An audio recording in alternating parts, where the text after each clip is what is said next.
Hello, everybody. Welcome to the ToxicTalk show.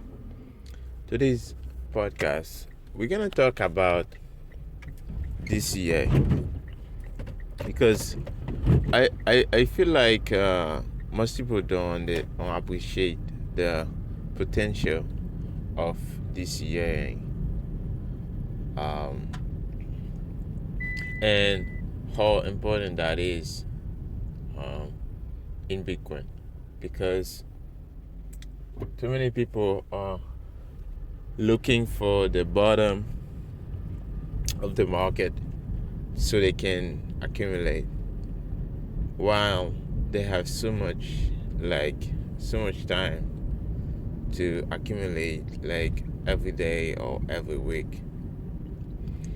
So because the magic of DCA is it removes the stress, and it's averaging your purchases, so you don't really get affected by the market so badly.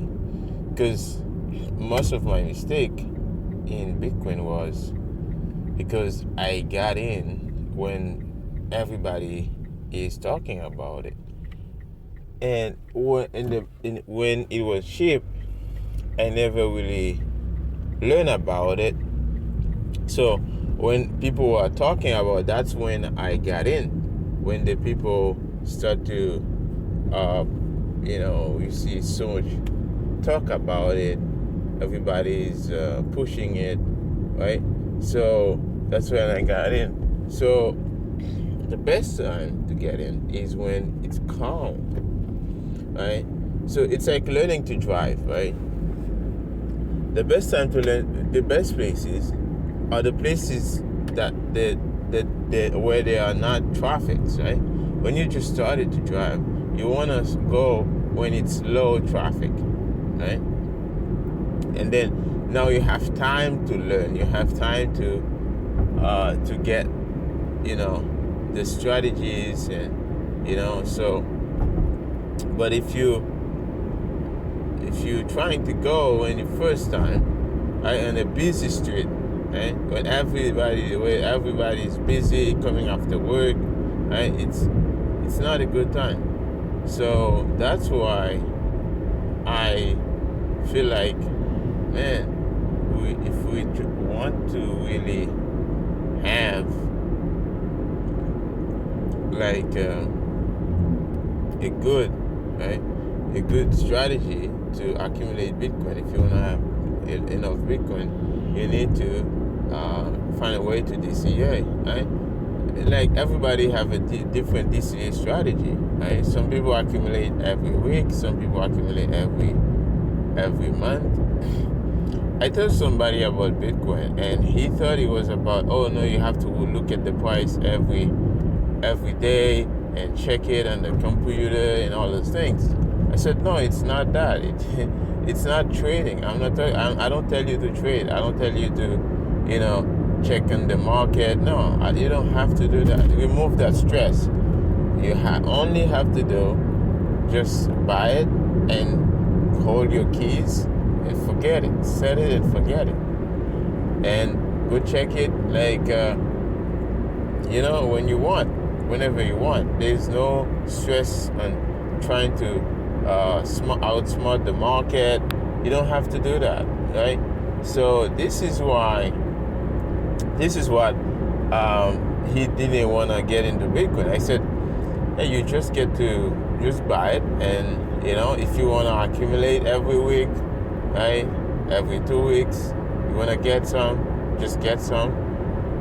Buy for a certain amount that you're gonna need for the next 3 to 5 years, right? So, and then just your savings, right? Even if it's like $2 or $5, I know some exchange you want let you buy for $5, but you can buy for 10, 20, right? So it's it's just like depending on your situation.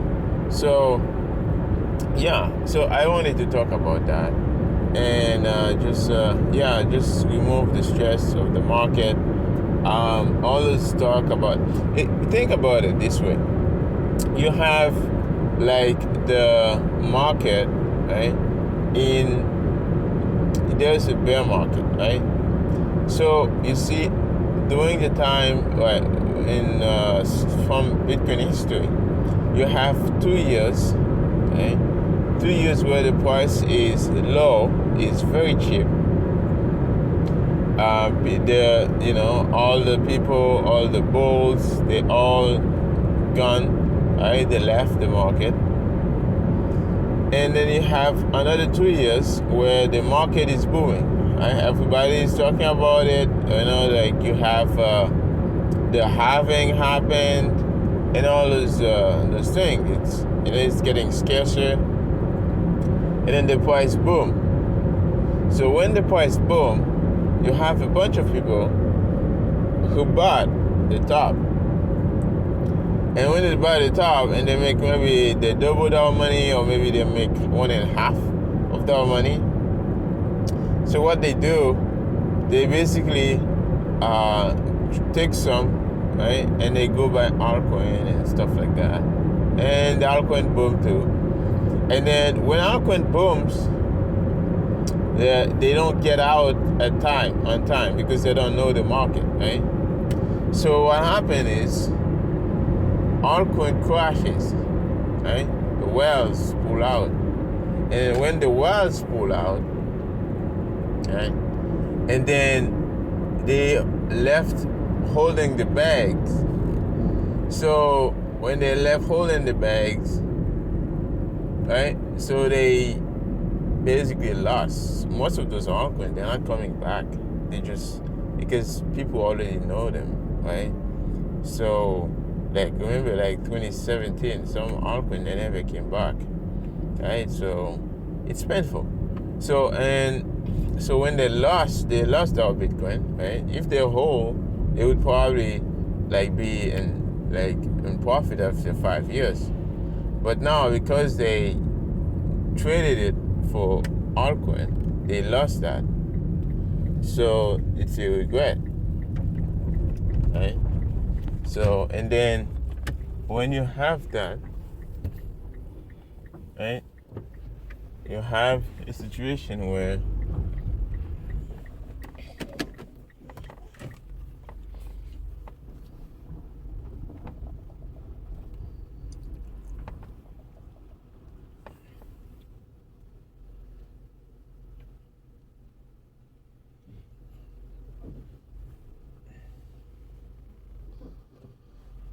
yeah.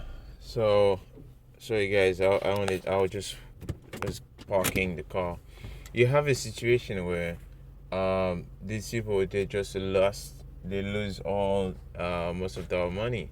So, and this is why those things, they are shitcoins. And if you get in, it's about pumping and dumping.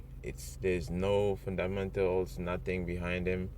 If you really think about it, like a simple way to look at it is that, okay, if somebody say, hey, I want to sell pictures, but those picture arts, they have to be on a blockchain, right? The blockchain, guys, like just I showed you, it's just a ledger. It's just showing like this transaction go to this person, and then from this person to that person. It's just showing you, tracking all the tracing the history of the transactions. But now, if you have a ledger, now you want to put the picture on it, right? So hey, you want to put that picture from that person to that person to that person, and most of those pictures, they can be copied and recopied. So what's the point then to put that in the blockchain? And say, hey, I want to put ownership on the blockchain. Well, if the ownership of a house can be if the house can be seized by the government, right? So even if the society collapsed, when the next government came, they're not gonna think about the blockchain, The blockchain doesn't, like, they don't care about the blockchain you're talking about. Right? They're still gonna take the land. They're still gonna take your property. So the bottom line is, those things, they're just pitch to get you into things. I mean, I'm not saying some of them may not. Maybe like 99.9% gonna fail, and like a very very small may succeed. May, right? So because most of those projects, they have to be subsidized, right, by a group of like VCs and outside funding that has to subsidize them to in order to get profit. They won't be able to make profit, right? So they don't look at it as a business. In a business, you need to make profit to stay afloat. But these cryptos, they don't do like this. They don't look at, like, especially the proof of stake ones. They don't look at it as they don't respect the law of thermodynamic and like economic and basic finance. They just, hey, let's pump it up and let's get people to buy it. As soon as the retail buy the coin, and we'll find enough money to fund ourselves. It doesn't work this way. So, anyways, and this is why it's only Bitcoin, right? You just do Bitcoin and that's it. Um, yeah. So, anyways, guys, I just wanted to throw this out there. DCA, Bitcoin, and if you just if you just thought you thinking about saving for family future, just DCA, and the rest is just noise. They just want to take your Bitcoin. They just want to take your money. Most of them, they got it, they crash. The other day, one of them had a wallet, and the wallet got hacked, and everybody lost their money. So think about it. You have your wallet, and there's a private keys. Somebody get the private key for the wallet.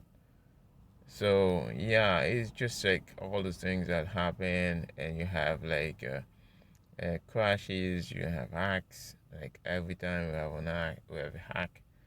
So anyways, I hope you guys enjoyed this, and have a wonderful day. And I will see you again, guys. This was Spike Over, and with the Toxic Talk. Just support me if you find value in this. I know a lot of people are in pain right now. They didn't hold our keys. And I'm here to always tell you, just hold your keys, just Bitcoin, and just do Bitcoin, and then don't let them scam you. So this is what I'm here to do. If I help you in any way, you want to find value, you want to support me to help somebody else, just do that. And yes, guys, I hope you enjoy, and I'll see you again. This was Spike Over.